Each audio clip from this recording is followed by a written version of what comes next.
মৌলভীবাজারে দেশের দ্বিতীয় বৃহত্তম প্রায় ২০০ বছরের ঐতিহ্যের মাছের মেলা। পৌষ সংক্রান্তি ও নবান্ন উৎসব উপলক্ষে মৌলভীবাজারের শেরপুরে ঐতিহ্যবাহী ২০০বর্ষী মাছের মেলা বসেছে। ২০০বর্ষী এই মাছের মেলা এখনও এই অঞ্চলে মানুষের ঐতিহ্যের অংশ। মেলায় দেশের বিভিন্ন অঞ্চল থেকে মাছ নিয়ে আসেন ব্যবসায়ীরা। এখানে খুচরা ও পাইকারি দরে মাছ বিক্রি হয়।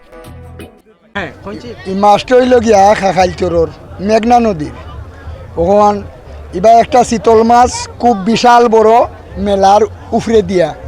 এবার হইল দুইটা গোয়াল মাছ বিশাল বড়, দুইটা শীতল, দুইটা গাগট, রুই মাছ আছে, কাতলা মাছ আছে, যার যেটা পছন্দ লাগে আপনারা দেখিয়া আউকা আমরা সামনে সরাসরি এইয়া মাতিয়া আপনারা দরদার করিয়া নেউকা। এটার দাম চাইরা আমি ১,১৫,০০০, এটা ১,২৫,০০০, এটা ১,৩০,০০০, এইভাবে দাম চাইরাম। তবু এটা আমার কথা, কারণ হইল গিয়ারিয়া যে ওই নিবাই আপনি আপনার মাছ নিতাই আপনার দর করিয়া নিতাই ভাই, আমার কথায় তো নিতাই নাই, আমার চাহিদা। এখন আপনার চাহিদা মতন কইবা ২ মনে হইব, ইনশাল্লাহ লেনদেন হইব। আমরা শেরপুরের ঐতিহ্যবাহী মাছের মেলায় প্রতি বছর মাছ লই আই। বড় বড় মাছ আমরা আনি, মেলার সেরা সেরা মাছ আমরা আনি। এবারও বড় বড় বোয়াল আনছি, বাঘ আনছি, আইর সব ধরনের মাছ, বড় বড় মাছ আনছি। আর এই যে বাঘের দাম, এটার দাম বলে এমনি ২.৫ লক্ষ টাকা, ৭০-৮০ হাজার পর্যন্ত দাম হইতেছে। আমরা লাখ টাকা হইলে ছাড়িয়ে দেওয়ার উদ্দেশ্য। আর এইটা দাম হইতেছে ৩৫,০০০, ৫০,০০০ হইলে ছাড়িয়ে দেওয়ার উদ্দেশ্য।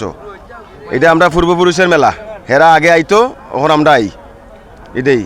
আর মাছগুলা এটা আপনার শেরপুরের আমার যে চরকি ডর আছে, এই ডরের মাছ, গভীর জল এখানে বর্তমানেও ৭০-৮০ হাত ১০০ হাত পানি আছে এর।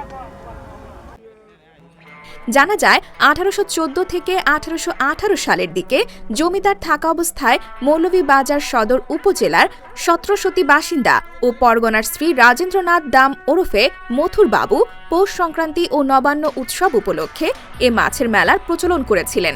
তবে ঠিক কত সালে এ মেলার প্রচলন হয়েছিল সেটির কোনো সাল পাওয়া না গেলেও ধারণা করা হচ্ছে ঐতিহ্যবাহী এ মেলাটির বয়স প্রায় ২০০ বছরের অধিক। জমিদার শ্রী রাজেন্দ্র দাম ওরফে মথুর বাবু মৌলভীবাজার শহর থেকে প্রায় ২৩ কিলোমিটার দূরে হবিগঞ্জ, সিলেট, মৌলভীবাজার এই ৩ জেলার মোহনায় এই মেলার প্রচলন করেন, যা এখনও এই মাছের মেলা চলমান রয়েছে। শেরপুরে এই মাছের মেলাটি প্রতি বছর পৌষ সংক্রান্তিকে কেন্দ্র করে অনুষ্ঠিত হয়ে থাকে। এই মেলাটি আসলে শুধু যে মাছের মেলা তা নয়, এটি আরো বিভিন্ন ধরনের গৃহস্থালী পণ্য, কাঠের ফার্নিচার, তারপরে শিশুদের খেলনা, তারপরে মুড়ি মুরগি সহ মুখরোচক বিভিন্ন খাবার এখানে পাওয়া যায়।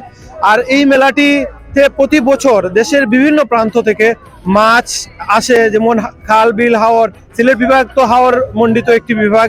সিলেটের বিভিন্ন হাওর থেকে যে মাছগুলো, তাজা মাছগুলো এই মেলাতে পাওয়া যায়। এবং বড় বড় প্রচুর মাছ এবং বিভিন্ন সাইজের মাছ, দেশি মাছ এবং বিদেশি মাছগুলো এখানে পাওয়া যায়। জানলে অবাক হবেন যে মাত্র ২৪ ঘন্টায় এই মেলাতে ৫ থেকে ৭ কোটি টাকার মাছ বিক্রি হয়ে থাকে।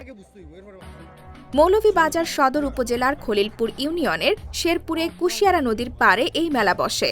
২০০ বছরের প্রাচীন এই মেলাটি স্থানীয় হাওর, বাওর ও নদ নদীর মাছের জন্য বেশি আকর্ষণীয়। ক্রেতাদের কাছেও স্থানীয় মাছেরই কদর বেশি। বৃহত্তর সিলেটের সুনামগঞ্জ, হবিগঞ্জ, মৌলভীবাজারের হাকালুকি, কাউয়ারদিঘি, হাইল হাওর সহ কুশিয়ারা নদীর মাছের যোগান থাকে এই মেলায়। এবারও স্থানীয় মুক্ত জলাশয়ের মাছ মেলায় উঠেছে। বিক্রেতারা জানিয়েছেন মেলায় বড় বড় মাছ নিয়ে এসেছেন। তাদের প্রত্যাশা বিক্রি ভালো হবে। বড় বড় বাঘাইর মাছের দাম চাচ্ছেন ২.৫ লক্ষ টাকা থেকে ৩.৫ লক্ষ টাকা।